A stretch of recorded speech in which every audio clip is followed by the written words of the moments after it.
माशाल्लाह जी, कमाल कर दिया आप लोगों ने, सबने टेस्ट दिया। ये तो ऐसे सेक्शन जो है वो कई सालों बाद आते हैं, और आई रियली अप्रिशिएट जिस तरह का लाभ हजरात ने घर में कैपिटल गेन रिवाइज किया, इनकम प्रॉपर्टी रिवाइज किया, चैप्टर 4 रिवाइज किया। मैंने आपको बताया था हर महीने आपके घर 4 संडे आया करेंगे, तो इसलिए आपने बड़ा इंपॉर्टेंट उनको प्रोटोकॉल देना है, इज्जत देनी है, और संडे बड़ा इंपॉर्टेंट होता है, सीए के पास करने में बड़ा इंपॉर्टेंट रोल प्ले करता है।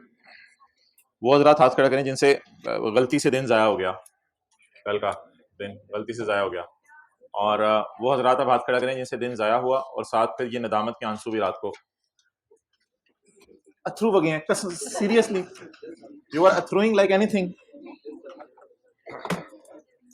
वो हजरात हाथ खड़ा करें जिनसे दिन भी ज़ाया हुआ और शाम को रिलैक्स थे, कोई मसला नहीं यार, हद हो गई यार।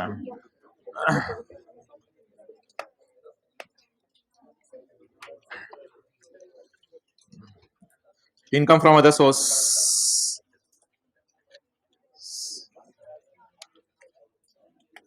टेस्ट में क्वेश्चन 2 जरा डिस्कस कर लेंगे हम। तो फरहीन नाम था मेरे ख्याल से क्वेश्चन 2 वाला, तो उसको कल इंशाल्लाह क्लास में ना सॉल्व करते हैं। तो अभी वेबसाइट के ऊपर क्वेश्चन और सोल्यूशन दोनों अपलोड हो गए हैं, कितने लोगों ने देख लिया है? अच्छा, आप लोग हाथ खड़े करें। अभी 5 मिनट पहले वैसे सोल्यूशन मैंने अपलोड किया है, हो सकता है आपने अभी भी देखा हो। क्वेश्चन पेपर हो गया है, सोल्यूशन नहीं हुआ, अभी 5 मिनट पहले सोल्यूशन भी किया है। अच्छा, तो ऑनलाइन वाली पे भी इंशाल्लाह। अच्छा, अब आप हजरात मुझे ये बताएं कि कैसे हैं। अच्छा सॉरी, छोड़े प्रिज्म, माशाल्लाह आपकी अपनी मसरूफियात होती हैं, मेरी अपनी। आ जाएं आप दूसरे सफे पे, अदर सोर्स के चैप्टर पे। बहुत बड़े हीरे हैं आप वालदैन के लिए, और अपने आप को कभी भी अंडर एस्टिमेट ना कीजिएगा, और अपने वक्त को कीमती बनाइएगा। वालदैन को फख्र हो, ये जो मेरा छोटा वाला बच्चा, उसके बड़ा भी होगा सॉरी, ये जो मेरा छोटा वाला है ना माशाल्लाह, ये तो बहुत ही आगे निकल गया माशाल्लाह। अच्छा जी, पॉइंट एल ए, मोबाइल इस्तेमाल करने में। अच्छा, point L A, point L पहले जरा देख लें। Any amount receive from approved income payment plan. भैया आप उस क्लास में दरवाजा ही खुले जाना पूरी क्लास में। Any amount receive from approved income payment plan और any amount receive from NOT plan under voluntary pension system rules 2005। इसको अभी याद कर लीजिएगा बस। इसको हम टैक्स क्रेडिट्स के चैप्टर में पढ़ेंगे परसों, परसों इंशाल्लाह। हाँ, परसों हमने टैक्स क्रेडिट्स का चैप्टर शुरू करना है, चैप्टर 6, तो उसके अंदर हम ये पढ़ेंगे फिर। Any amount receive from income payment plan और NOT plan under voluntary pension system rules. हाँ जी बिल्कुल। अच्छा, पॉइंट एल ए। अच्छा मोहतरम, एक होते हैं जी गिफ्ट इन काइंड। खामोश जी, कोई बातें कर लेने देखना, चुप कर। अच्छा, गिफ्ट इन काइंड आपको रिसीव हुआ। क्या रिसीव हुआ? Gift in kind. रिसीव होने का मतलब है मिला, गिफ्ट इन काइंड आपको मिला। लेकिन वो जो गिफ्ट मिला वो अदर देन कैश है, यानी गिफ्ट इन काइंड का मतलब ये है अदर देन। पैसे मिले नहीं, रोकड़ा मिला नहीं, कड़कते हुए नोट मिले नहीं, क्या मिला? अदर देन कैश गिफ्ट मिला। कैश भी तो गिफ्ट ही होता है। अदर देन कैश क्या मिला? गाड़ी मिली, मोटरसाइकिल मिला, फर्नीचर मिला, लैंड मिली, बिल्डिंग मिली, किसी ने कपड़े गिफ्ट कर दिए, कोई कोई भी चीज आपको गिफ्ट में मिल गई अदर देन रोकड़ा, अदर देन पैसे। अब सवाल ये पैदा होता है कि इतनी मोहब्बत कौन कर रहा है हमसे? इट डिपेंड्स कि वो रिलेटिव भी हो सकता है और हमारे साथ बैठा दोस्त भी हो सकता है, नॉट अ रिलेटिव। ना तो हमारे जो साथ बैठा वाला दोस्त है, भैया आप तीनों ने, अब कोई आवाज है तीनों में से, फिर देखना। अच्छा, नॉट अ रिलेटिव। साथ वाला चाचा का पुत्र है, साथ वाला मामी का पुत्र है, साथ वाला फूफो का बेटा है, तो नॉट अ रिलेटिव। साथ वाला रिलेटिव नहीं है किसी को तो मुझे बता दें, मुझे भी आज पता चल जाए। जी, ये फूफो का बेटा है। भाई जान आप बताएं, आप इस चीज का, आप फूफो के बेटे हैं इसके? फूफो इनकार कर रहा है यार, हद हो गई। अच्छा, अगर आपको रिलेटिव से गिफ्ट मिले तो आपको पता है रिश्तेदार तो गिफ्ट देते रहते हैं, देते रहते हैं। रिश्तेदार तो गिफ्ट देते रहते हैं, देते रहते हैं, देते रहते हैं। शेख बरादरी रिश्तेदार तो गिफ्ट देते रहते हैं, तो फिर तो टैक्सेबल नहीं है। अब तो शेख भी बड़े सखी हो गए माशाल्लाह आजकल के। Not a relative. और ऐसा भी हो सकता है गिफ्ट देने वाला कौन हो? रिश्तेदार हमारा ना हो। इसको फिर आप ऐड कर दें इनकम फ्रॉम अदर सोर्स में, इसको डाल दें इनकम फ्रॉम अदर सोर्स में, नोट कर लें।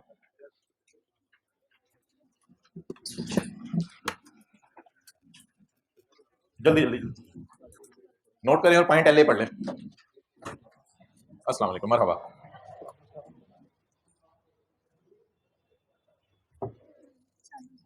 जी कौन कौन लेटा है? आप क्यों लेटा?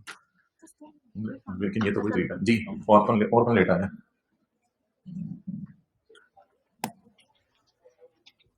जल्दी नोट करें।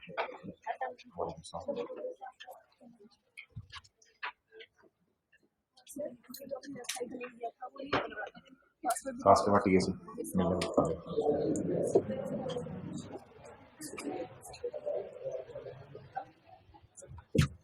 कर ले भाई, जल्दी जल्दी नोट कर ले, तेरी मेहरबानी। वालेकुम सलाम भाई, जल्दी जल्दी नोट कर ले। इस क्लास में कैसा बचा जिसने टेस्ट ना दिया हो? ये आओ जरा आपने।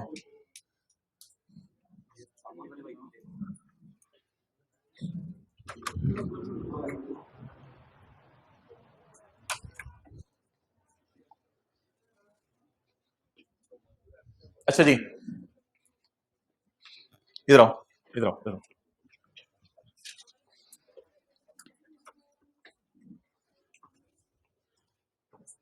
ये आंखें आंखें छुपा लो इसकी। अच्छा, अब भैया ये जो साहब आपके ये इधर खड़े हैं ना, ये आपको गिफ्ट देने लगे हैं। आप इनसे पूछो, बोल रहे हैं आप रिश्तेदार हैं या नहीं? बताएं। नहीं। तो ऐसी सूरत में ये भाई क्या फरमा रहे हैं? मैं रिश्तेदार इनका इनका।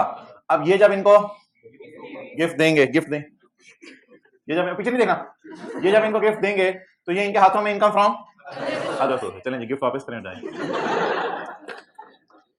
तो जो भी जिंदगी में आपको गिफ्ट देने लगे, आपने उससे क्या सवाल पूछना है? तो मेरा रिश्तेदार है या नहीं? तो अगर वो रिश्तेदार नहीं है तो ये आपकी इनकम फ्रॉम अदर सोर्स है, और अगर रिश्तेदार है तो अच्छा जी। नाउ रिश्तेदार की डेफिनेशन इंशाल्लाह हम पढ़ेंगे चैप्टर 5 में, फिर उस पर मैं आपके सवाल का जवाब दूंगा। इसको ना जरा ब्रैकेट में ले लें, एनी अमाउंट। और असल में अमाउंट के लिए ये सेक्शन नहीं है, ये सेक्शन जो है ना इन काइंड गिफ्ट के लिए है, लेकिन लॉ मेकर से गलती हो गई है, उसने यहाँ अमाउंट भी लिख दिया है। और आई कैप ने भी क्लियर किया कि मेरी राय है कि यहाँ अमाउंट का लफ्ज़ नहीं होना चाहिए था, इसलिए ये अमाउंट का लफ्ज़ बस ऐसे ही लॉ मेकर ने गलती से लिख दिया यहाँ पे। अगली बात पढ़े जो मेन है हमारी, fair market value of any property. Fair market value of any, अब प्रॉपर्टी में कुछ भी आ सकते हैं भाईजान। प्रॉपर्टी में कार भी आ सकती है, प्रॉपर्टी में लैंड भी आ सकती है, प्रॉपर्टी के अंदर फर्नीचर भी आ सकता है, प्रॉपर्टी में कोई भी चीज, property, anything other than cash. Fair market value of anything other than cash received without consideration. पैसे तो नहीं दिए ना, गिफ्ट में पैसे तो नहीं देते, और रिसीव्ड एज अ गिफ्ट, एक ही मतलब है। गिफ्ट विदाउट कंसिडरेशन ही होता है ना, gift is always without paying anything, ये अदर सोर्स में जाएगा। However if the gift is received from रिश्तेदार, रिश्तेदार जिसका खून से फायदा हो गया है, रिश्तेदार। However if the gift is received from रिश्तेदार, then it will not be included in income from, फिर ये अदर सोर्स में बोले नहीं डाला जाएगा। चलिए जी सवाल पढ़ें। कामरान की किस्मत जागी और कामरान ने रिसीव किया, जब ना उस क्लास में बोलना नहीं, हाइब्रिड क्लास में जो बातें आ रही थी पहले भी, पिछली क्लास में आपने एड्रेस कर लिया था, ये शब्द दोबारा नहीं बोलना। Kamran receive following gift on September 2010। Fair value of jewellery receive from a दोस्त, दोस्त से ज्वेलरी मिली है, कितने की? 2.5 लाख वाली ज्वेलरी मिली है दोस्त से, बड़ा जबरदस्त दोस्त है। और सिस्टर ने बुला के, भाई मैंने आपको मना किया बोलने से, और नहीं साथ भाई बोले। और fair market value of painting received, painting receive हुई है कितने की जी? 3 लाख की। अब सवाल क्या है? सवाल मोहतरम ये है कि क्या ये ज्वेलरी और क्या ये पेंटिंग अदर सोर्स में जाएगी या नहीं जाएगी? तो friend is not a relative, इसलिए जो फ्रेंड से 2.5 लाख मिला वो इनकम फ्रॉम अदर सोर्स में चला जाएगा, और जो सिस्टर से गिफ्ट मिला, क्योंकि सिस्टर रिलेटिव है इसलिए ये अदर सोर्स में नहीं जाएगा। तो what will be the Kamran's income from other source? 2,50,000। Okay, आज बस हमने पॉइंट 3 पढ़ना है और फिर ओवर करेंगे पॉइंट 3।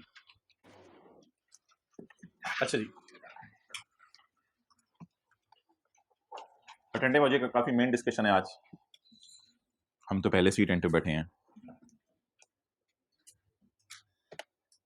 अच्छा जी, बंदे पाकिस्तान में 2 किस्म के हैं, बंदे पाकिस्तान में 2 किस्म के हैं। एक है होल्डिंग नेशनल टैक्स नंबर, जिनके पास नेशनल टैक्स नंबर है, जो लोग टैक्स भी जमा कराते हैं गवर्नमेंट को, और एक है नॉट होल्डिंग, वो लोग पाकिस्तान में जिनके पास नेशनल टैक्स नंबर नहीं है। अब मोहतरम ये अगर मैं इस क्लास की बात करूं मिसाल के तौर पर, टीचर कहते हैं जी मेरे पास नेशनल टैक्स नंबर है, लेकिन स्टूडेंट कहते हैं अभी मैंने कोई कमाना शुरू नहीं किया इसलिए मेरे पास नेशनल टैक्स नंबर नहीं है। या अगर आपके घर की बात करूं तो आपके वाले साहब शायद कहें मेरे पास नेशनल टैक्स नंबर है, लेकिन आपकी वालदा कहें या आप कहें हमारे पास नेशनल टैक्स नंबर नहीं है। तो इट डिपेंड्स कि नेशनल टैक्स नंबर हमारे पास है या नहीं है। अगर आपके पास नेशनल टैक्स नंबर है और आप किसी बंदे को उधार या पैसे गिफ्ट करना चाहते हैं, किसी बंदे को उधार देना चाहते हैं या क्या देना चाहते हैं, पैसे, इन काइंड गिफ्ट नहीं, पैसे देना चाहते हैं, रोकड़ा देना चाहते हैं, नोट देना चाहते हैं, तो ऐसी सूरत में आप ट्रांजैक्शन करें क्रॉस चेक से। यानी अगर अब आपके अब्बू के पास नेशनल टैक्स नंबर है और उनका दिल चाह रहा है कि मैं किसी दोस्त को उधार दे दूं, आपके अब्बू के दोस्त जेहन में लाएं, आगे बोले नाम, आप बताएं। असगर, असगर साहब बोला करो ना, इस तरह तो नहीं, तो अब्बू के दोस्त हैं असगर यार किधर जाएं। अच्छा, तो भाई कह रहे हैं कि मेरे अब्बू के दोस्त का नाम है असगर साहब, तो अब्बू अगर असगर साहब को लोन दें तो अब्बू के पास क्या है, नेशनल टैक्स नंबर है, अब्बू के पास नेशनल टैक्स नंबर है, तो अब्बू असगर साहब को क्रॉस चेक से लोन दे दें तो भी ठीक है। अदर बैंकिंग चैनल भी यूज कर सकते हैं। अदर बैंकिंग चैनल का क्या मतलब है कि वाले साहब उनको ऑनलाइन ट्रांसफर कर दें, एटीएम से ट्रांसफर कर दें, इंटरनेट बैंकिंग कर लें, कोई भी जो बैंकिंग चैनल है, कई दफा पे ऑर्डर का लफ्ज शायद आपने सुना हो, डिमांड ड्राफ्ट, पे ऑर्डर टाइप लफ्ज, तो ये बैंकिंग चैनल्स डिफरेंट है जो यूज होते हैं मार्केट में। तो इन तरीकों से अगर आपके वाले साहब जो है वो अपने दोस्त को लोन दे दें, किसी को भी लोन दे दें, पैसे उधार चाहिए किसी को, तो वो कोई मसला नहीं है, इसमें लॉ वायलेट नहीं हो रहा। लेकिन अगर कोई बंदा ऐसा है जिसके पास पाकिस्तान में नेशनल टैक्स नंबर नहीं है और वो आगे किसी बंदे को उधार देना चाहता है या पैसे देना चाहता है गिफ्ट में, तो ऐसी सूरत में वो पेमेंट कर सकता है सिर्फ क्रॉस चेक में, उसको ये इजाजत नहीं है कि बैंकिंग चैनल से पैसे। लेकिन एक बात याद रखिएगा, कैश से कोई बंदा पेमेंट नहीं कर सकता, कैश से कोई बंदा पेमेंट नहीं कर सकता, कैश पेमेंट्स लॉ में डिस्करेज की जाती हैं। अब ये सारी बात जो है ना हवाई फिराई घुमाई लग रही है, आपके सामने मैं 4 एग्जांपल्स रखने लगा हूं, आपको फिर ये बात समझ आएगी। ये मिसाल जरा जहन में रख लें बस। एनटीएन वाले के नीचे मैंने क्या लिखे, cross check any other banking channel, और नॉट एनटीएन वाले के आगे cross check.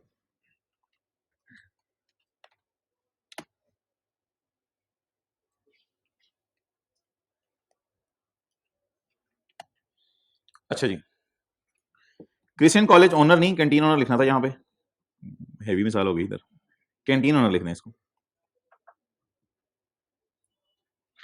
Christian college canteen owner receive the following amounts, Christian college के कैंटीन ओनर ने फॉलोइंग अमाउंट्स रिसीव की।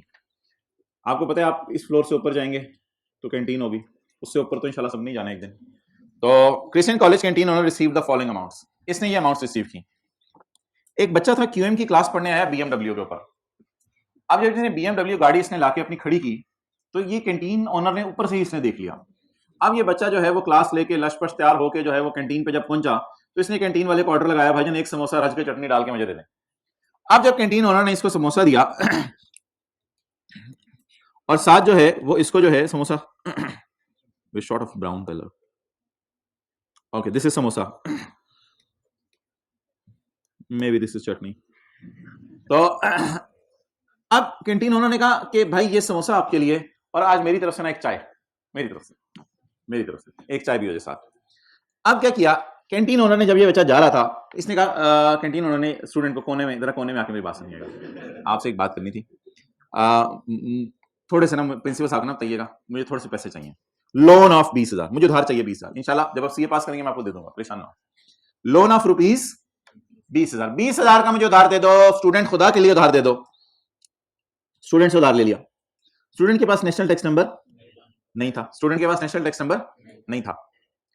स्टूडेंट ने फौरन जेब से 4 कड़कते हुए नोट 5,000 के निकाले, 5,000 को पेट्रोल डलवाने के लिए लाया हुआ था, उधर से निकाल दिया 5,000 5,000 5,000 5,000, इसने ये 20,000 पैसे को उधार दे दिया।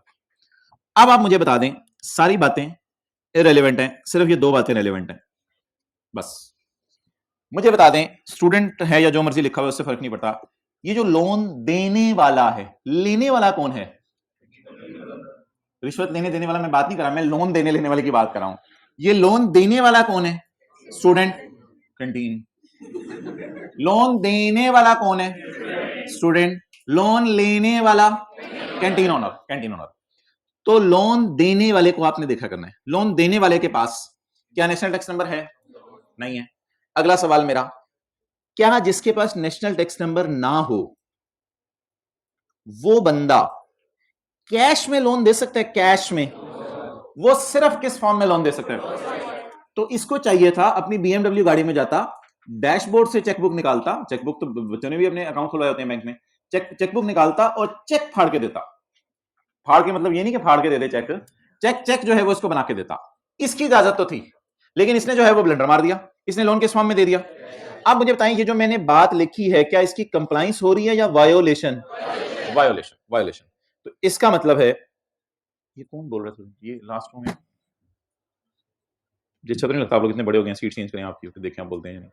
अच्छा, यहां पे क्या हो रही है जी, लॉ जो हमने अभी पढ़ा है अपनी तरफ से उसकी क्या हो रही है, वायलेशन हो रही है। अगली मिसाल जरा पढ़ें। 5 मिनट बाद इस कैंटीन ओनर को फोन आया सर आसिफ का, भाईजान एक और समोसा जरा लेके आए, जबरदस्त किस्म का। अब ये सर आसिफ के पास समोसा लेके गया, सर आसिफ का सर जरा कोने में आके मेरी बात सुनिएगा। सर ने कहा कोई नहीं, कमरे में बैठा होकर बात जो करनी है। उन्होंने कहा सर आप अल्लाह के भाग लगाए और आप जो है ना मुझे 25,000 अगर आप दे देना तो मेरी जिंदगी बन जाए। तो loan of 25,000 is received from teacher Asif. तो आसिफ साहब से इसने जो है वो 25,000 रुपए का लोन ले लिया, आए इन कैश। और सर आसिफ ने भी कड़कते हुए 5 जो है 5 नहीं करें 25 कर लेते हैं, सर आसिफ ने कड़कते हुए 25 नोट उसको निकाल के दे दिए 1,000 रुपए वाले। अब आप मुझे बता दें कौन बोल रहे, कौन क्या मसला है, ये कब से मसला है।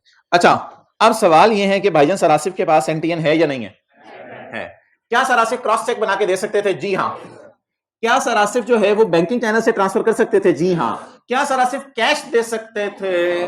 नहीं। सर आसिफ कैश में भाईजान पेमेंट ये भी नहीं कर सकता और ये भी नहीं कर सकता, कैश पेमेंट तो वैसे ही लॉ में डिस्करेज करता है, तो सर आसिफ कैश में पेमेंट नहीं कर सकते थे। अगेन क्या हो गई, जो लॉ बना हुआ है उसकी वायोलेशन हो गई। और सिर्फ अंडरलाइन करने वाली बात यह है, हैविंग एनटीएन इन कैश, बाकी सब फर्क है।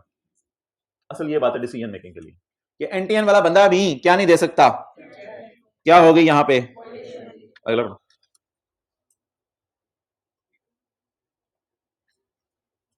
Okay, loan of rupees 28,000 is received from teacher Bablu. एक बबलू टीचर है, तो उससे जो है वो उधार मिला है कैंटीन वाले को, कितना, 28,000। लेकिन उस टीचर का लेवल था, जैसे ही इस टीचर को जो है वो उसने लोन मांगा तो टीचर ने लैपटॉप के बैग में से चेकबुक निकाली और चेकबुक निकाल के उसको फाड़ा। चेक फाड़ने की आवाज भी बड़ी जबरदस्त आती है। चेक फाड़ा और चेक बना के इसको 28,000 का दे दिया। अच्छा, अब आप मुझे ये बता दें कि ये टीचर कौन है, हैविंग एनटीएन, और पेमेंट किससे की है, क्रॉस चेक से। क्या अगर एक बंदे के पास एनटीएन है तो वो अगले को क्रॉस चेक से पेमेंट करे तो is it good? Yes, it is awesome. अब ऐसी सूरत में क्या लॉ फॉलो हो रहे हैं या वॉयलेट हो रहा है? इसके लिए लफ्ज यूज होता है कंप्लायंस का। लॉ कंप्लाई हो रहा है, फॉलो हो रहा है, अबाइड बाय हो रहा है। ओके, आ जाओ भाई। अगला स्टूडेंट तो उसका लेवल था, उसने अपना जेट तैयारा लाके जो है वो छत के ऊपर पार्क किया।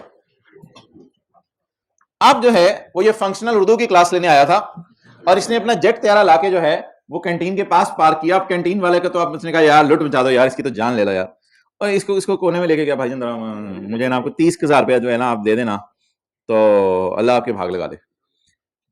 जी, और कुछ किसने बोलना यार, या आप लोग बोल रहे हैं, मुझे बोलने दें, अभी भी वद होती है। अच्छा, बता दें ये स्टूडेंट कौन है, not having national tax number. और पेमेंट किससे हुई है, online. Online transfer is a banking channel, online transfer is a banking channel. ठीक है, जो जेट तैयारे पे आ रहा है उसने ऑनलाइन ट्रांजेक्शन भी करता होगा। अच्छा, तो बता दें ये बंदा कौन है, not holding national tax number. इसने ट्रांजेक्शन किससे की है, क्रॉस चेक से। इसको क्रॉस चेक के अलावा ट्रांजेक्शन करने की इजाजत नहीं थी, इसको बैंकिंग चैनल अलाउड नहीं है। अब बता दें लॉ कंप्लाई हो रहा है, वायलेट हो रहा है, वायोलेशन।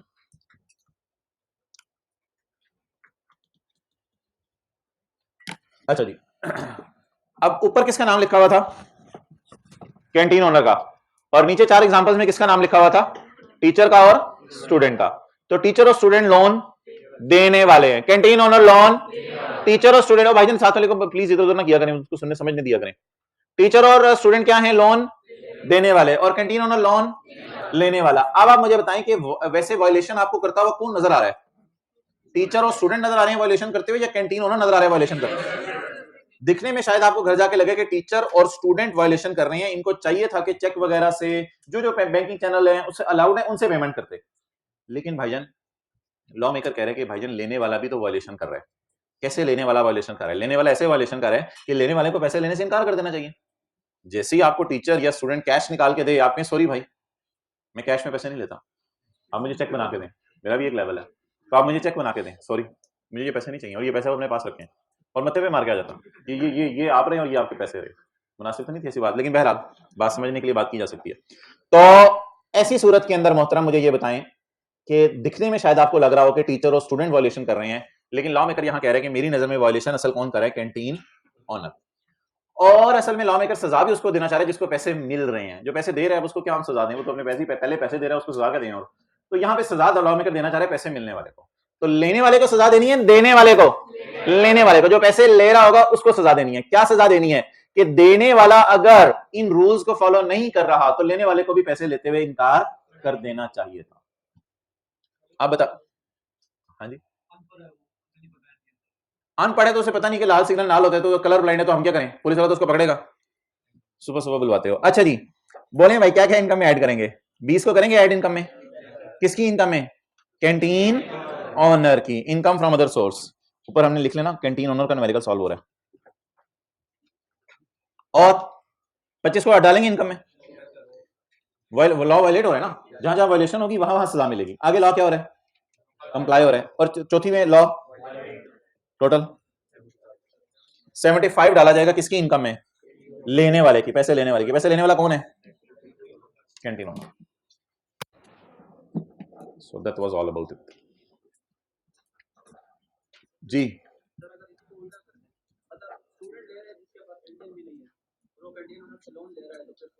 कैंटीन ओनर कौन है? उसके पास क्या है? हाँ, किस फॉर्म में दिया है? तो गलत हो गया।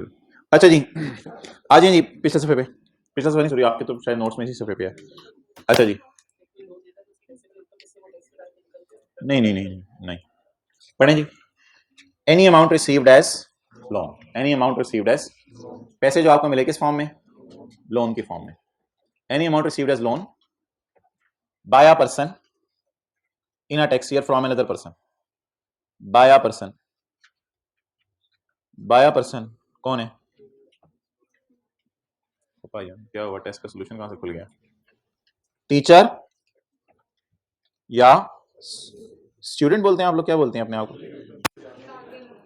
अच्छा जी, बाय अ पर्सन यानी टीचर या student in a tax year from another person. Another person कौन है?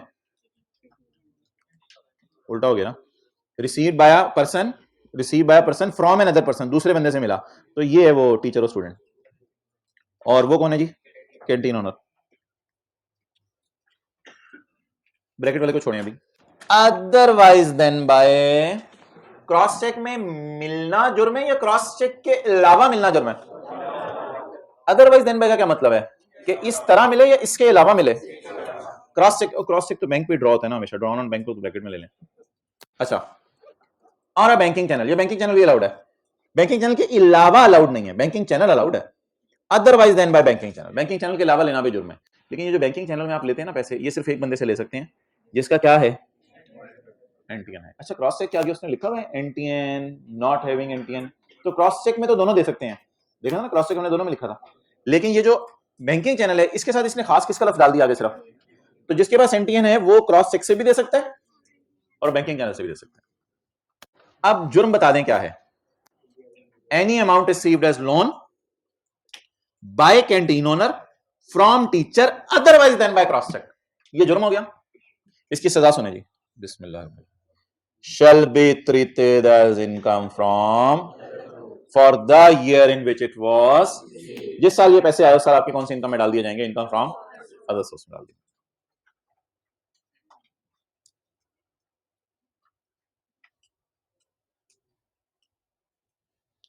अच्छा जी, अब गिफ्ट की तरफ आ जाए। ये गिफ्ट ना कैश गिफ्ट है। पैसे मिल रहे हैं या कोई चीज मिल रही है? जी, पैसे मिल रहे हैं, कोई चीज मिल रही है? पैसे पैसे पैसे पैसे पैसे मिलने लगे। अच्छा, अगर पैसे से मुराद ये नहीं कि पैसे मिले, पैसे से मुराद है आप चाहे पैसे दे दें चाहे उसके अकाउंट में ट्रांसफर कर दें, बस पैसे आपने देने हैं उसको, कोई चीज नहीं देनी। पैसों के लिए 0.3 है, और पैसों के अलावा अगर गिफ्ट हो रहा हो तो LA, पैसों के अलावा अगर कोई गिफ्ट रिसीव हो रहा हो LA, और अगर पैसे रिसीव हो रहे हो तो 0.3। ये बात समझ आ गई? इसका मतलब है ये जो सेक्शन था ये था सेक्शन 39 के 1 का LA, जिसको हमने गिफ्ट इन काइंड लिखा था। ये सेक्शन डील करता था गिफ्ट्स इन काइंड को या गिफ्ट इन कैश को। अगर आपको कोई चीज मिले ना, पैसे ना मिले, तो आपने ये देखना है, वो जो आंखें छुपाई हुई थी एक बंदे ने भी आपने देखा था, आपने बस आंखें बंद करते हुए पीछे से उससे पूछना है, पुत्र तू रिश्तेदार है या नहीं है? आपने से ये पूछना है, आर यू माय रिलेटिव और यू नॉट माय रिलेटिव? आपने से ये पूछना है, और फिर आपने डिसाइड करना कि ये तो उसमें जाएगा या नहीं। लेकिन अगर आपको कोई गिफ्ट ना दे रहा हो इन काइंड, बल्कि आपको क्या दे रहा हो, कैश दे रहा हो, पैसे दे रहा हो, रोकड़ा दे रहा हो, अगर कोई बंदा आपको, ऐसी सूरत में आपने उससे रिश्तेदारियां नहीं पूछनी। ऐसी सूरत में आपने उससे पूछना है, पुत्र आपके पास एनटीएन है या नहीं है? आपके पास एनटीएन है या नहीं है? पैसे किधर गए यार? कोई हाँ है, इधर आओ। ये जी मैं इनको पैसे मिसाल के तौर पे देने लगा हूं, इनको मिसाल के तौर पे ये पैसे देने लगा हूं। अब ये मेरे से क्या पूछेंगे? हाँ, मेरे से पूछेंगे भाई आपके पास एनटीएन है या नहीं है। वैसे तो मेरे ख्याल से मेरे पास एनटीएन हो या ना हो, दोनों सूरतों में कैश में देना तो वैसे ही जुर्म है, ठीक है। लेकिन रिश्तेदार होना या ना होना पूछेंगे, या पैसे देते हुए ये पूछेंगे एनटीएन है या नहीं, एनटीएन है या नहीं, ठीक है। चलें, ओके, अल्लाह हाफिज। चलें जी, अब सवाल मोहतरम ये राइज हुआ कि ये जो रूल हमने पढ़ा है ये किसके लिए? ये जो रूल हमने पढ़ा है ये किसके लिए? ये कौन सा सेक्शन है? 39 का 3, नहीं 1 का 3 नहीं है। 1 का 3 कैसे होना है? ये खुद 3 है। सेक्शन 39 का 3 है ये पता है किस पे लगता है? ये इन काइंड गिफ्ट पे नहीं लगता, ये तो लोन पे लगता है, और लगता है कैश गिफ्ट पे। किस पे? रोकड़ा गिफ्ट, रोकड़ा गिफ्ट। ये कैश गिफ्ट पे लगता है। रोकड़ा गिफ्ट या चीजी गिफ्ट? रोकड़ा, रोकड़ा। चीज गिफ्ट ऊपर हो रही है, ये क्या है? पैसे, पैसे बोल। क्लियर हो गया? और एक दो और चीजों पे भी लगता है, वो मैं आपको भी बताऊंगा। तो बता दें जी, अगर कोई चीज मिल रही होगी गिफ्ट में तो क्या देखा जाएगा? रिलेटिव या, और अगर पैसे मिल रहे होंगे तो क्या देखा जाएगा? देने वाला के पास एनटीएन है या नहीं है। चलें जी, एक मिसाल करते हैं।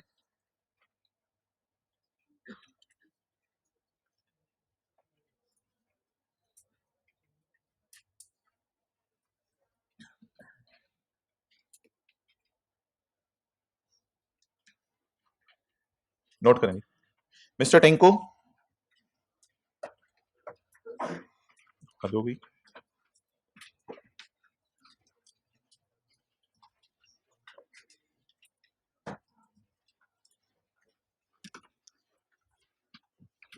एक मिनट में क्वेश्चन नोट करें और आधे मिनट में सॉल्यूशन।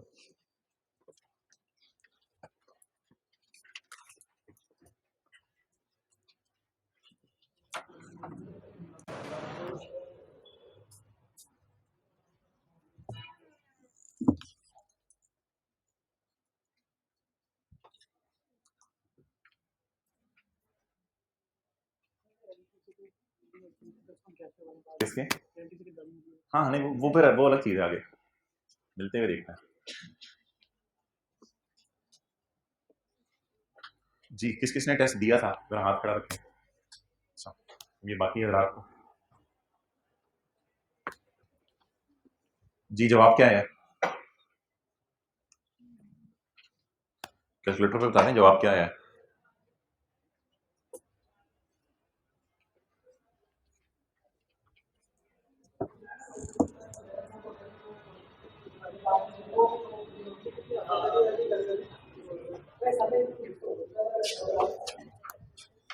जी भाई, जवाब क्या है यार? इतनी स्लो स्पीड या ना कर, ये क्यों बंद किया वैसी? अच्छा ठीक है जी भाई, माशाल्लाह जबरदस्त स्पीड है। मिस्टर का एमआर आपने लिख लिया मेरे आने तक।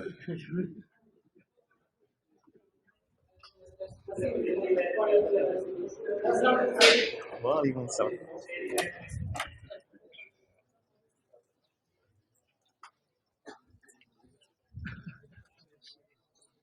यार लोगों ने सारा लिख लिया है जी। जवाब बता दें जी, टोटल कितना आ रहा है? 18 वाले कौन है, हाथ खड़ा करें। चलें जी, जबरदस्त। 18 जवाब सही है। कौन सा जी? उसके बस देने वाले को देखना जाना, देने वाले के पास एंटीजन है या नहीं, ये मुझे बताओ। नहीं है, और किस फॉर्म में दिया है? नहीं, देने वाले के पास सबसे देखना है, वो बताओ है या नहीं। नहीं है, तो बस किस फॉर्म में दिया लोन, अदर सोर्स में चला जाएगा जिसको मिला। क्या चीज? हाँ तो बस जितना इनकम में चला गया उतना टैक्स दे दे। अदर सोर्स उसकी जितनी भी बन रही है, कितनी बनी है उसकी अदर सोर्स, बस 6 लाख से कम है, ना दे टैक्स। अच्छा जी, क्या चीज? ये अब सारा मैं पढ़ाने लगा। अच्छा भाई, अब आप ढूंढना शुरू करें, इन काइंड गिफ्ट ढूंढे, इन काइंड गिफ्ट ढूंढे। इन काइंड गिफ्ट दो हैं, कार और मोबाइल।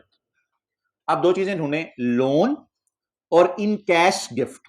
लोन ढूंढे और इन कैश गिफ्ट ढूंढे। ये कैश गिफ्ट है, ये कैश गिफ्ट है, और ये क्या है, लोन। इनको अलग अलग कर लें। इन काइंड गिफ्ट्स को अलग कर लिया, और इन कैश गिफ्ट्स रोकड़ा या लोन, लोन भी तो पैसे ही होते हैं, इनको अलग कर लिया। अच्छा जी,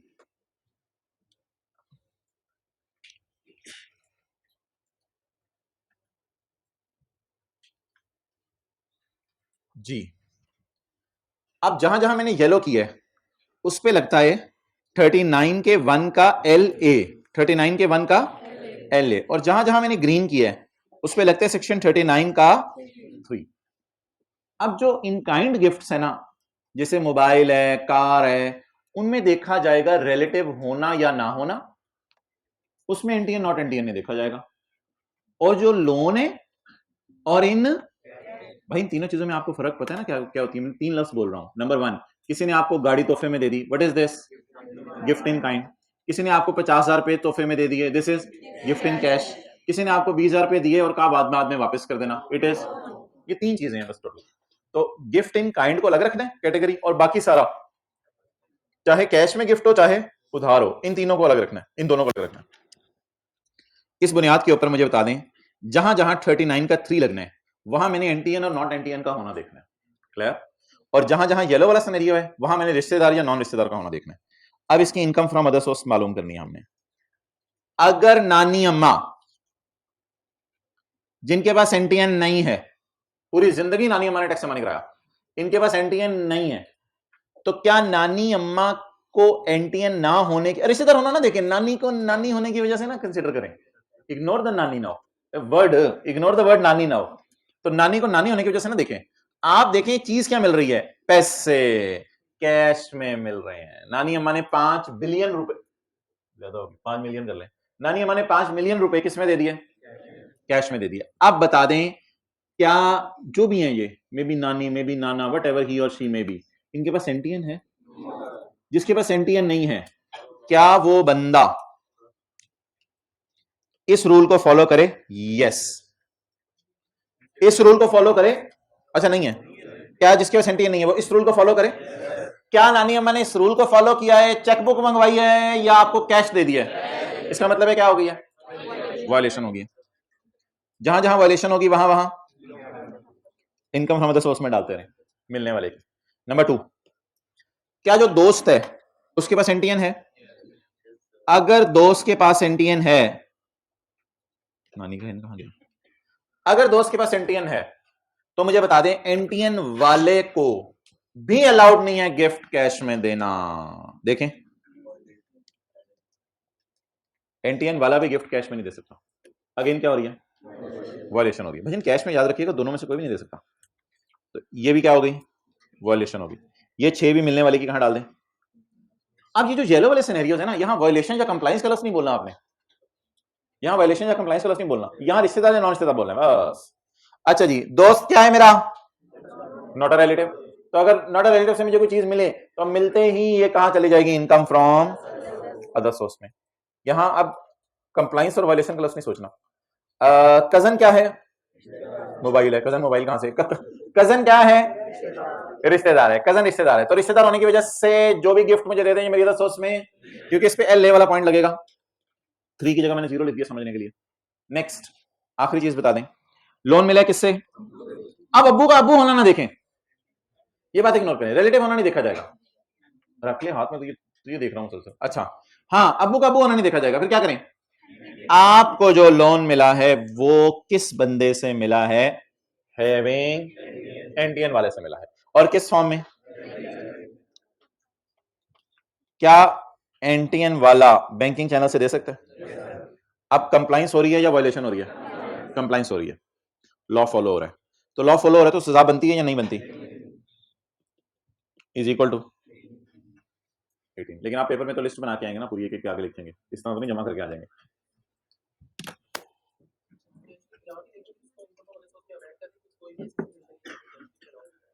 अलाउ है, आप अगर क्रॉस चेक में दे दें। हाँ हाँ, नहीं कैश गिफ्ट जरूरी नहीं आप कैश ही दें। कैश गिफ्ट के आगे अगर कुछ नहीं लिखा हुआ था वो कैश दिया आपने, और अगर ऐसे भी तो लिख सकता है cash gift given in the form of cross check. तो कैश से मुराद है पैसे देने की नीयत है। अब पैसे आप कैश फॉर्म में दे दें, क्रॉस चेक की फॉर्म में दे दें, आपकी मर्जी है। इधर कैश गिफ्ट के आगे कुछ नहीं लिखा हुआ तो फिर हमने कैश के लफ्ज को कैश के लिए एज्यूम किया कि ये पैसे दिए हैं, नोट दिए हैं। ओके, क्या रह गया, एडवांस रह गया और deposit for issuance of shares रह गया। अच्छा भाई, जब कंपनी बनती है तो क्या जर्नल एंट्री करती है? कोई भी कारोबार शुरू होता है क्या जर्नल एंट्री होती है? Cash debit. क्या ओनर घर से पैसे ही लेके आ सकते हैं या ओनर घर से चेक फॉर्म में भी पैसे ला सकते हैं? अच्छा, एक कंपनी बनी, उसको 10 मिलियन कैश की फॉर्म में पैसे आए और 40 मिलियन लोगों ने चेक बना के दिए, तो उसकी दराज में 10 मिलियन पड़ा हुआ है और उसके बैंक में 40। कंपनी ने कितने सरमाए से कारोबार शुरू किया? अब कंपनी की इनकम फ्रॉम अदर सोर्स में चला जाएगा 10। क्यों? लेने वाले कौन है, देने वाले कौन है? शेयर होल्डर का लफ्ज कभी सुना है? शेयर होल्डर, शेयर होल्डर होता है कंपनी का मालिक जो कंपनी के अंदर पैसे डालता है। तो जब कंपनी शुरू हुई तो पैसे दिए किसने, देने वाला कौन है, और पैसे मिले किसको, कंपनी को। लेने वाला कौन है, कंपनी। कंपनी को चाहिए था कि इनको मजबूर करती कि तुम हमें चेक की फॉर्म में ही पैसे दो ताकि हमारे बैंक अकाउंट में पैसे हैं, ताकि पता चले किसने कितने पैसे डाले हैं। ऐसे तो पता नहीं, शहबाज शरीफ कह देगा नवाज शरीफ की कंपनी है, नवाज शरीफ कह देगा शहबाज शरीफ की कंपनी है। जब तक बैंक में पैसे ट्रांसफर नहीं होंगे तब तक पता नहीं चलता कंपनी किसकी है। और ये कह रहा होता है ये मिल मेरी है, दूसरा कह रहा था नहीं ये मिल उसकी है, फलां की है, फलां की है। तो इसलिए पता नहीं चल रहा था ना ट्रांजेक्शन का, तो इसलिए कैश ट्रांजेक्शन तो डिस्करेज की जाती है। आप बताएं यहाँ पे किस हद तक वायलेशन हो रही है, 10 की हद तक वायलेशन हो रही है या 40 में? तो 10 कंपनी की क्या बन जाएगी, income from other source. Newly launched company, एक कंपनी नई लॉन्च हुई है, इसने क्या इशू किए हैं? कंपनी जब शेयर इशू करती है तो पैसा आता है कंपनी के पास। द शेयर होल्डर्स, पैसे देने वाले होंगे लेने वाले? देने वाले। ले कौन रहे होंगे पैसे, company. The share holders have made the full payment in cash. ये तो अलग मिसाल है ना, यहाँ मैंने फुल पेमेंट नहीं की, यहाँ तो मैंने 10 और 40 कर दिया, ये तो मैंने अलग मिसाल दी, ऊपर वाली अलग मिसाल समझ लें। तो शेयर होल्डर ने सारे पैसे किस में दे दिए, कैश में दे। लेकिन हमारी जो मिसाल है उसमें 10 और 40। Amount received from share holder is chargeable under the head income from, क्योंकि किस फॉर्म में मिली है, कैश की फॉर्म में मिली। किसके हाथों में ये चार्जेबल है? Excellent, in the hands of company. अच्छा, वैसे आपने कभी कैपिटल को इनकम में डाला है? अकाउंटिंग की क्लास में कभी टीचर ने sale, capital, less cost of sale, gross profit, capital को भी इनकम में डाला? अभी ये क्या दिखा रहे हो, ये क्या चीज है रे, कैपिटल तो बैलेंस शीट में जाता है। लेकिन हमारा लॉ इतना जालिम है, वो कहता है कि नहीं, कैपिटल भी आपकी इनकम है। कब? जब कैश में हो। तो इसलिए कैपिटल हालांकि ओनर का पैसा होता है फिर भी उसको इनकम में डाल दिया जाएगा, in the hand of company. तो शेयर होल्डर्स को क्या चाहिए, अगर उनके पास एनटीएन है तो वो कंपनी को या तो क्रॉस चेक से पैसा दे दें या किसी, और अगर शेयर होल्डर के पास एनटीएन तो कंपनी को पैसा क्रॉस चेक से दें, वरना वायलेशन हो जाएगी और कंपनी बेचारी मारी जाएगी। तो लिख लें एग्जांपल 3 के साथ, कंपनी मारी गई, छोटा सा करके लिख लें, ऐसे घर वालों की भी नजर पड़ जाती है कई दफा। थोड़ा सा करके लिखें कंपनी मारी गई, बैंकिंग चैनल में वो आएगा।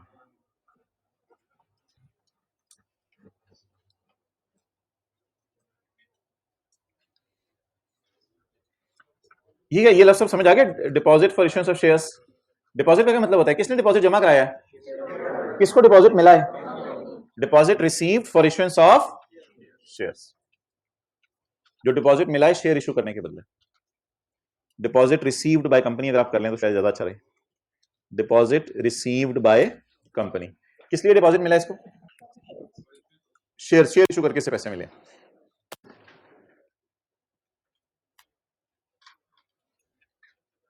अच्छा जी, क्या रह गया अब? एडवांस।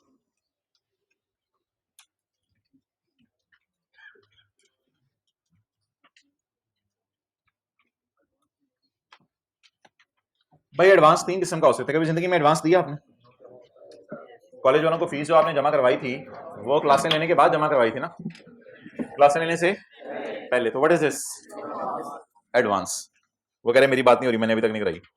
अच्छा, एडवांस क्या होता है? एडवांस जो सर्विस लेने से पहले या चीजें खरीदने से पहले जमा करा दिया जाए। ठीक है, दुकानदार को आपने कहा भाईजान कश्मीर बनास्पति का डब्बा चाहिए मुझे। दुकानदार ने कहा नहीं भाईजान अभी तक अवेलेबल नहीं है। आपने उसे पैसे पकड़ा दिए, लेकिन जब आएगा तब मैं लेके चला जाऊंगा। तो ये क्या आपने उसे दिया?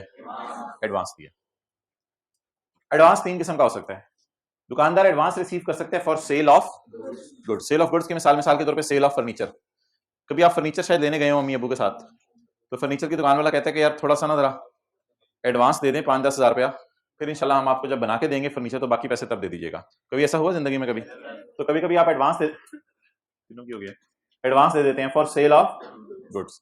कई दफा आप एडवांस दे देते हैं फॉर रेंडरिंग ऑफ सर्विसेज। दुकानदार आपको सर्विसेज दे रहा होता है, आप उसको एडवांस पकड़ा के आ जाते हैं। मिसाल के तौर पे लॉयर सर्विसेज। लॉयर कोई आपको सर्विस दे रहा है, तो लॉयर ने आपको कोई गुड्स देनी है, लॉयर ने आपको बैलून देने हैं, लॉयर ने आपको पकाने देने हैं, लॉयर ने आपको एसी देना है, लॉयर ने क्या करना है? लॉयर ने आपको सर्विसेज देनी है। इसी तरह आपने डॉक्टर को आंखें दिखाई। अब जब आपने डॉक्टर को आंखें दिखाई तो डॉक्टर ने आपकी आंखों का इलाज कर दिया और आपकी आंखें सेट कर दी। तो ये डॉक्टर ने अब आपको गुड्स बेची हैं, आपने क्या दी है? सर्विसेज दी है। अजीब लोग हैं, डॉक्टर साहब के पास जाके सामने बैठते, डॉक्टर साहब मैं आपको आंखें दिखाने आया हूं। हद होगी यार। नेक्स्ट, कभी कभी ऐसा भी होता है कि एक ही वक्त में सेल ऑफ गुड्स और रेंडरिंग ऑफ सर्विसेज भी हो रही होती हैं। जैसे sale of goods and rendering of, एक ही वक्त में दुकानदार सेल ऑफ गुड्स भी करा होता है, रेंडरिंग ऑफ सर्विस भी करा होता है। मेरी बात नहीं सुन रहे, नीचे पढ़ रहे हैं, पढ़ लें। A builder, a builder, a contractor, consultant जो बिल्डिंग बना के देते हैं।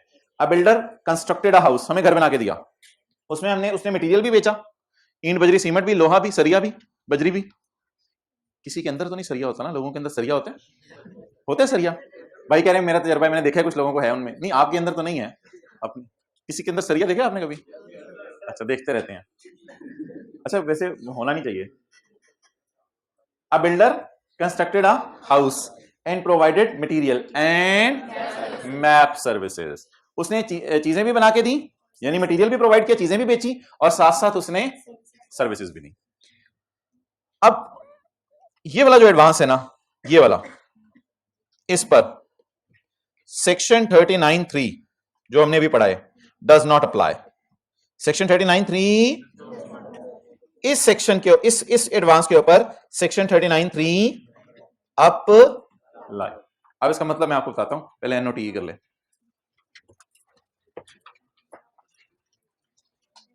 कुछ एडवांस होते हैं जो सिर्फ सेल ऑफ गुड के होते हैं, कुछ सिर्फ रेंडरिंग ऑफ सर्विस के, और कुछ एडवांस होते हैं उसमें सेल ऑफ गुड्स भी हो रही होती है और रेंडरिंग ऑफ सर्विसेज भी हो रही होती हैं। पॉज कर दें।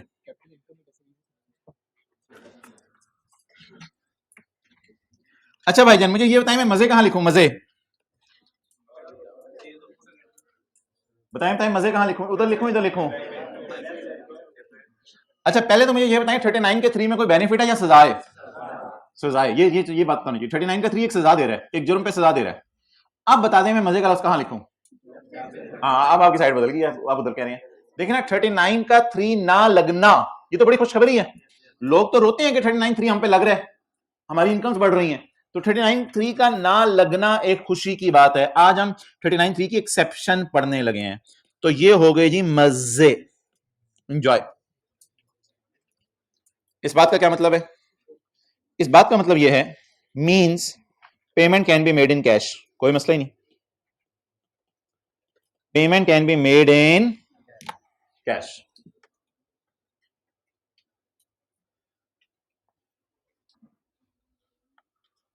चलें जी, अब इसकी मिसाल लेते हैं।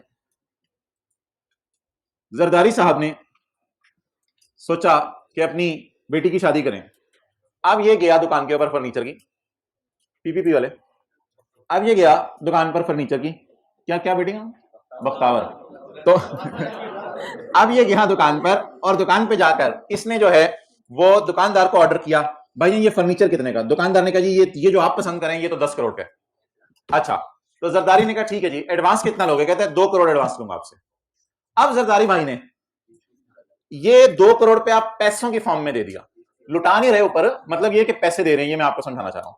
तो जरदारी साहब ने इसको 2 करोड़ रुपया किस फॉर्म में दे दिया? पैसे की फॉर्म में दे दिया। ये 2 करोड़ रुपया इसको पैसे की फॉर्म में दे दिया। अब दुकानदार की क्या ये इनकम फ्रॉम अदर सोर्स है? No no no no no no no no, not at all, because 39(3) scenario में apply means you can make the payment in cash as well. आप पेमेंट कैश में भी कर सकते हैं, जरदारी कोई मसला नहीं। देने वाला जरदारी है, लेने वाला फर्नीचर की दुकान वाला है पैसे, इसलिए कोई हर्ज नहीं है इस सूरत के अंदर, पेमेंट कैश में भी हो सकती है, क्योंकि ये एडवांस है फॉर सेल ऑफ गुड्स, जिसे मैं ओनली सेल ऑफ गुड्स भी कह सकता हूं, सिर्फ सेल ऑफ गुड्स हो रही है। और फिर जरदारी ने 6 डॉक्टरों को कहा कि भाईजान आपने जो है वो मैरिज हॉल के बाहर खड़े हो जाए, जैसी जरूरत पड़ी हम आपको फौरन फोन करके अंदर बुलाएंगे, कोई बराती किसी को कोई मसला हो गया तो हम आपको फौरन फोन करके अंदर बुलाएंगे। तो 6 डॉक्टर जो है उन्होंने खड़े कर दिए जरदारी साहब ने इस चीज के ऊपर कि भाईजान कोई बंदा अगर बीमार हो जाए तो हम आपको इंशाल्लाह अंदर बुलाएंगे। ऐसी सूरत में जरदारी साहब ने डॉक्टरों को कहा कि 5-5 लाख रुपए एडवांस पकड़ लो और इंशाल्लाह जब शादी खत्म होगी तो 15-15 लाख हम आपको और देंगे। अब आप मुझे ये बता दें, कह रहे हैं मैं डॉक्टर बन जाता। अच्छा, अब आप मुझे ये बता दें कि क्या डॉक्टर में से ज्यादा थोड़ा सा टफ टाइम गुजरता है उनका, क्योंकि रातों को जाग रहे होते हैं उस जॉब में, कभी कुछ कर रहे होते हैं, कभी कुछ कर रहे होते हैं। आप लोगों के तो मजे हैं, एसीओ में बैठ के सब कुछ कर रहे हैं। अच्छा, तो फिर जो है वो ऐसी सूरत में जो डॉक्टर साहब को पैसे मिले, क्या वो उनकी इनकम फ्रॉम अदर सोर्स में जाएंगे? नहीं जाएंगे। क्यों नहीं जाएंगे? क्योंकि एक्सेप्शन है, डॉक्टर को जो पैसे मिल रहे हैं अगेंस्ट रेंडरिंग ऑफ। और फिर जरदारी साहब ने एक साहब को कहा कि आपने जी खूबसूरत किस्म के जो है वो टेंट उंट छोड़े, आपने इधर लोहे की कंस्ट्रक्शन करके देनी है मुझे, मैप उसका सारा बनाएं, उसकी सारी कंस्ट्रक्शन सर्विसेज दें और जबरदस्त किस्म का खूबसूरत किस्म का मैरिज हॉल आप मुझे कंस्ट्रक्ट करके दें। तो इसमें मैं आपको मैप के भी पैसे देता हूं, आपको लोहे के भी पैसे देता हूं, आपको पंखों के भी, एसी की भी, सब कुछ आपने जो है वो इंतजाम इधर करके देना है। तो अब ये पैसे किन चीजों के लिए दे रहे हैं? एक चीज के लिए, 2 चीज के लिए? तो ऐसी सूरत में वो बेचारा मारा जाएगा अगर आप उसे पैसे किस फॉर्म में दें, क्योंकि ये सेक्शन तब लगेगा एडवांस पर जब सेल ऑफ गुड्स और सर्विसेज दोनों जुड़े हुए हों। लेकिन अगर सिर्फ सेल ऑफ गुड्स हो तो ये सेक्शन, अगर सिर्फ रेंडरिंग और सर्विस तो ये सेक्शन, लेकिन अगर सेल ऑफ गुड और रेंडरिंग और सर्विस दोनों हो तो ये सेक्शन लगेगा। लगाएं जी क्या? ये सेक्शन एडवांस, लेकिन सिर्फ कौन सा वाला? For sale of goods and rendering of service. जी लिख लें, बिल्कुल। फॉर के आगे फिर आप बोथ का लफ्ज डाल लो। मैंने तो वैसे एंड से ये बात कन्वे किया, अगर आप चाहते हो फॉर के बाद लफ्ज डालो, for both sale of goods and rendering of service.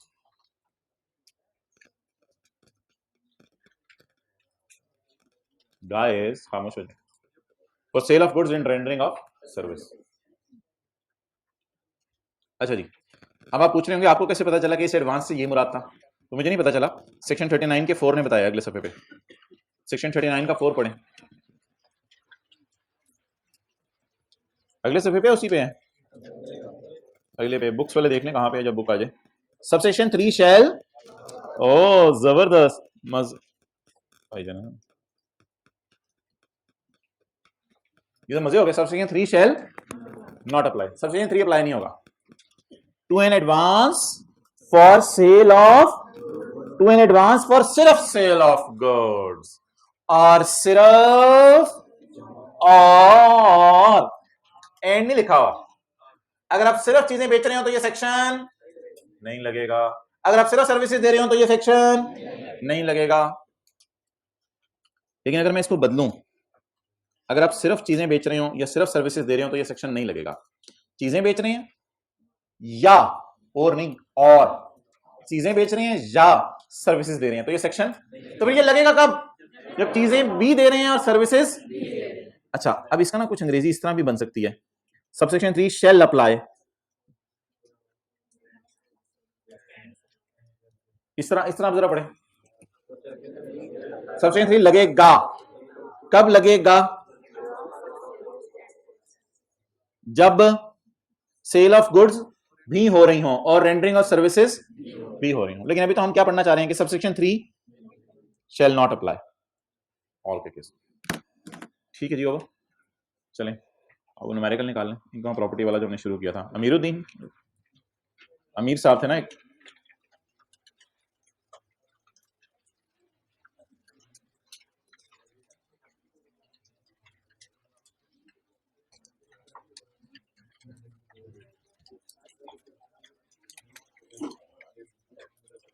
ये जरा वेबसाइट खोल के चेक कर ले, सोल्यूशन आपको मिल रहा है यहाँ पे।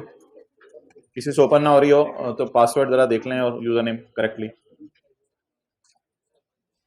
डाटा मौजूद है ना भी मोबाइल में, खत्म हो गया हुआ है जी। कितने लोगों ने चेक कर लिया? सोल्यूशन खुल रहा है, हाथ क्या करने? 1 2, बस ठीक है, 3 लोगों ने चेक कर लिया, काफी है।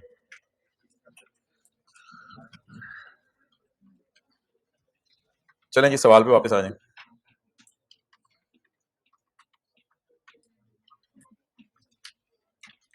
अच्छा, हम लोग अपने ज़माने में ये किया करते थे कि जो टीचर ने सैटरडे को पढ़ाया होता था वो सैटरडे को ही पढ़ लेते थे, तो संडे को तो पिछले पूरे हफ्ते या हफ्तों को रिवाइज करना होता था।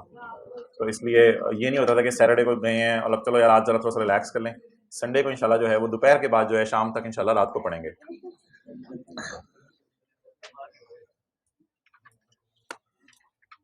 ये अंदर का जज्बा कैसे जागता है यार? अजीब बात करते हो, मुनासिब बात करनी थी कोई। मिस्टर अमीरुद्दीन साहब से हमने कोई डिस्कशन शुरू की थी लास्ट क्लास में।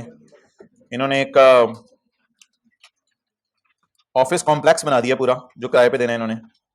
टर्म्स ऑफ एग्रीमेंट के मुताबिक अमीरुद्दीन साहब ने साइनिंग अमाउंट लेनी है। हमने साइनिंग अमाउंट कहा था कि ये नॉन एडजस्टेबल अमाउंट का एक और नाम है।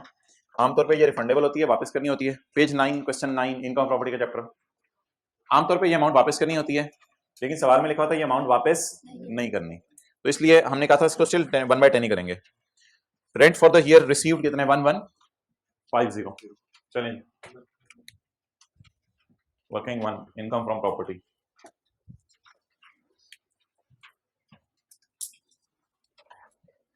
जी मोहतरम, रेंट रिसीव्ड कितने? 1150। रेंट फॉर द ईयर दो due, rent for the year due, due का मतलब रिसीवेबल होता है, और जो किराएदार है उसके लिए ड्यू का मतलब पेबल होगा। हम मालिक मकान है, हमारे लिए ड्यू का मतलब रिसीवेबल होगा। रिसीवेबल कितने हैं? 50। जवाब 1200। सुबह signing amount non adjustable, non adjustable amount है ₹1,00,000। इसको किससे डिवाइड करेंगे? 10 से। Non adjustable amount 1,00,000 divided by 10 is 10, 1210 less repair allowance जी 1210 इंटू 1 बाय 242। चलिए नोट करें यहां तक।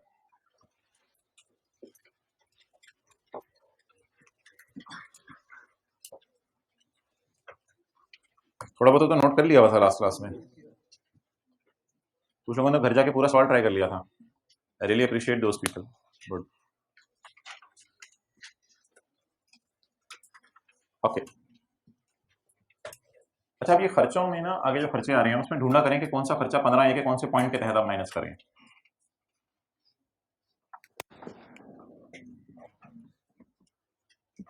Fire tax paid to local authority, fire tax आपने पे किया है लोकल अथॉरिटी को।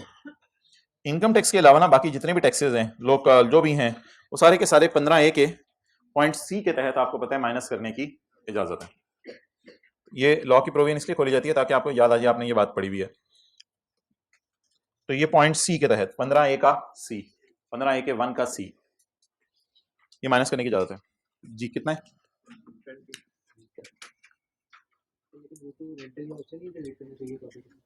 हाँ, फायर टैक्स आपने इसलिए पे किया होगा ना, उस घर को आग ना लग जाए, और तो कोई अलग से उसने बताया नहीं कि ये किसी और पर्पज के लिए। Lawyer fees paid for a case, एक केस हो गया to recover rent, rent recover करने के बदले, तो ये पॉइंट आई। Lawyer fees paid to defend the title of property और any other suit connected with the property. कौन सा पॉइंट था? आई पॉइंट था जी। कितना? Lawyer fees.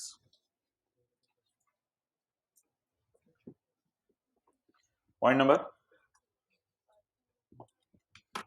Salary of a caretaker who collects monthly rent, ये rent collect कर रहा है, rent collection charges lower of करके कितने हैं 46। इसका पॉइंट कौन सा रेंट कलेक्शन का, एच है एच है एच, रेंट कलेक्शन चार्जेस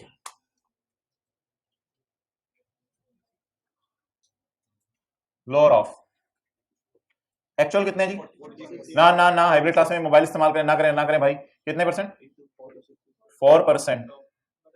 अच्छा एक्चुअल कितने 4% इंटू, ना ना ना ऑनलाइन बच्चे भी मोबाइल इस्तेमाल करें ना करें ना ना ना मोबाइल रखें, 48.4 को 48 कर देते हैं, 48 कर देते हैं, दोनों में से लोअर 46, तो कमाल कर दिया, 46, हंसते मुस्कुराते रह गए बस। चलें जी आगे, कौन सा पॉइंट था ये, H, insurance premium being 1% of market value of property, property की मार्केट वैल्यू का 1% है, इससे कोई फर्क नहीं पड़ता, बेसिस ऑफ कैलकुलेशन जो मर्जी हो, बस हमें फिगर दे दी ना उसने इंश्योरेंस प्रीमियम की, तो इंश्योरेंस प्रीमियम को माइनस कर लें। पॉइंट नंबर कौन सा इसका, बी है, 15A का बी है, insurance premium.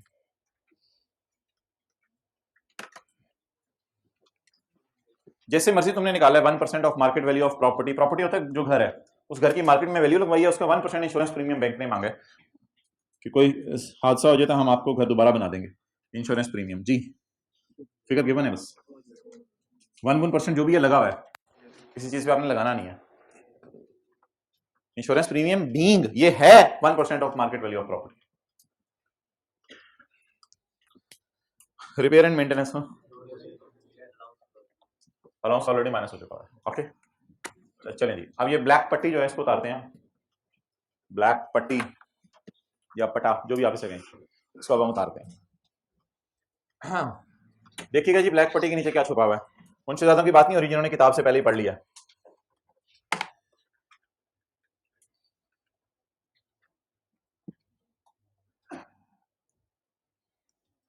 Rent for the year अगरचे मिलना था बट नहीं मिला, मजा आया पढ़ने, दोबारा पढ़ते हैं।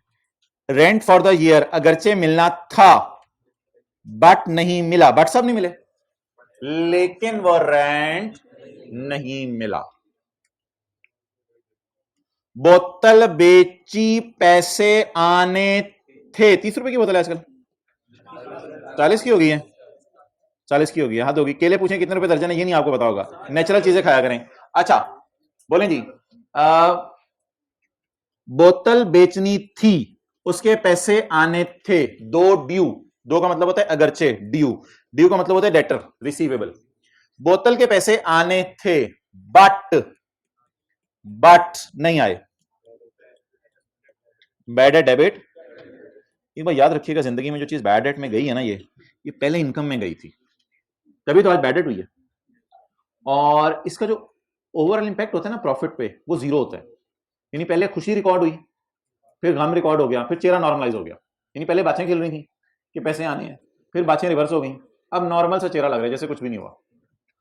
तो बैड डेट याद रखिएगा हमेशा पास में किस में गए होते हैं, इनकम में गए होते हैं। अब इसकी अंग्रेजी क्या बनेगी, bottle sold and though money was due, ये पहले वाली एंट्री हो गई, but later on it was prove to be bad. I repeat, bottle sold and money was due but later on it proved to be bad। अब इसकी दो general entries बनेगी भाई, rent for the year due, मिलना था, receivable debit, income credit, लेकिन नहीं मिला बट रिकवरेबल। बैड डेट नहीं, डेटर का लफ्ज भी यूज कर सकते हैं, आपकी मर्जी है, सेल का लफ्ज भी यूज करते हैं, मैंने इनकम का लफ्ज यूज किया है। बैड डेट डेबिट और रिसीवेबल क्रेडिट, ये एंट्रीज ही नोट करो। दो ड्यू अगरचे मिलना था बट नहीं मिला, कितने रुपए,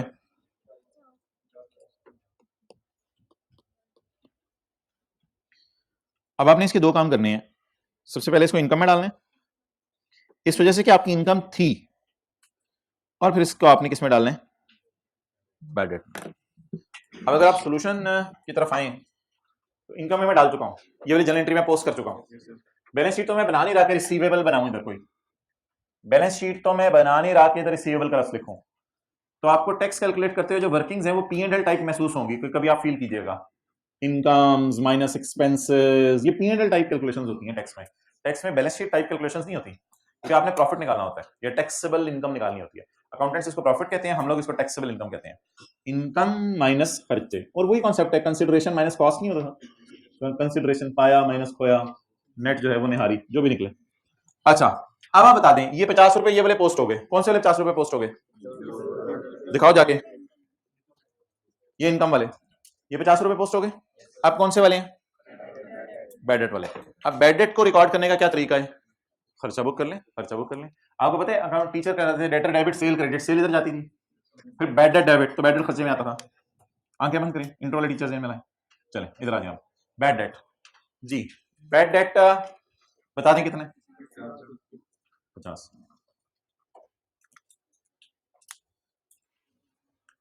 अच्छा, अब ये नहीं आपने मेरे साथ क्लास के बाद आके पूछना, आप ऐड भी कर रहे हैं लेस भी कर रहे हैं, तो ये अकाउंटिंग के टीचर से जाके पूछिएगा क्यों करवाते थे सेल में और फिर नीचे बैड डेट में। तो दो ड्यू वो ये हो गया, मिलना था बट अनमिला, लेकिन हमारे नसीब में नहीं था।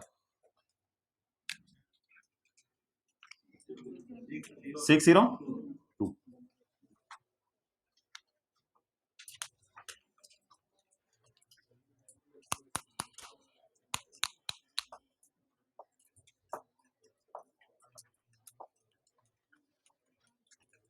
अच्छा, बैड डेट को माइनस करने की ना 3 शरायत हैं, बैड डेट को माइनस करने की 3 शरायत हैं।